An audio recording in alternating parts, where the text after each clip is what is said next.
Kievan Rus and the Christianization of the Slavs, how 988 AD forged Eastern Europe long before the emergence of modern Russia, Ukraine, or Belarus. A powerful medieval federation known as Kievan Rus stood at the crossroads of Europe and Asia.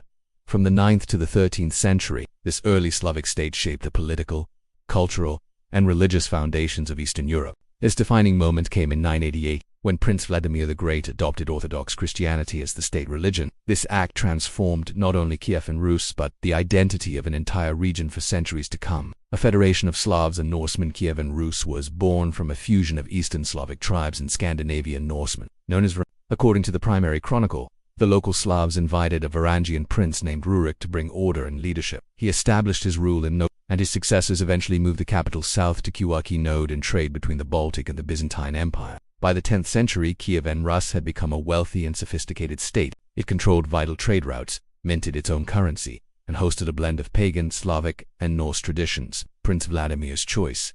Faith as a tool of state. When Vladimir I came to power in 900, he faced the challenge of uniting a diverse and often fractious realm. He understood that adopting a unifying religion could help consolidate political authority, enhance moral legitimacy, and forge ties with powerful neighbors. According to legend, Vladimir dispatched envoys to study Islam, Judaism, Western Latin Christianity, and Eastern Orthodox Christianity. The latter practiced in the Byzantine Empire won his favor for both theological and political reasons. In 988, Vladimir was baptized in Chersonesus and ordered the mass conversion of his subjects. Pagan idols were cast into rivers, and thousands of citizens were baptized in the waters of the Dnieper River. The Byzantine model. More than just religion. The adoption of Byzantine Christianity brought much more than a new religion. It connected Kievan Rus to a vast civilizational sphere. Key transformations included church building and literacy.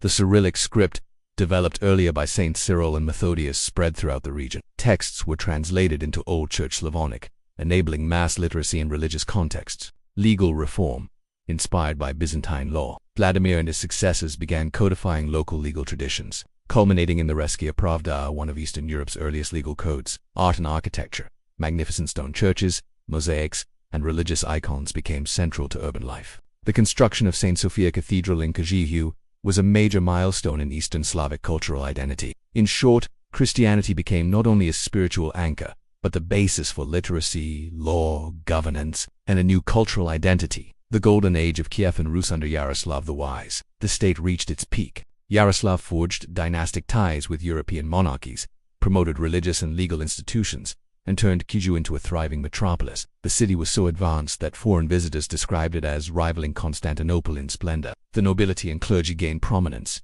while monasteries became centers of education and manuscript production. The Orthodox Church provided ideological cohesion and reinforced princely authority. But this flourishing would not last. Decline, invasion, and fragmentation after Yaroslav's death. The practice of partible inheritance dividing the realm among multiple sons led to internal divisions. Principalities like Novgorod, Suzdal, and Galicia-Volhynia asserted more independence, weakening central power. In 1240, the Mongols invaded and sacked Kyiv, bringing the golden era of Kievan Rus to a brutal end. The surviving eastern principalities, including Moscow, would later rise as centers of power. Yet the religious and cultural identity formed during the Kievan period would endure, a shared legacy claimed by three nations today. The legacy of Kievan Rus is central to the national narratives of Russia, which views Moscow as the spiritual heir to Kyiv and Third Rome. Ukraine, which sees Kyiv as the true origin of its sovereignty and culture. Belarus, which traces its medieval heritage to the western principalities of Rus. The Christianization of 988 is still commemorated as a civilizational watershed moment when the Slavs joined the broader Christian world, but on Byzantine terms, not Latin. The baptism that changed a civilization, the formation of Kievan Rus and its conversion to Orthodox Christianity in 988 was a turning point that echoed through centuries of Eastern European history.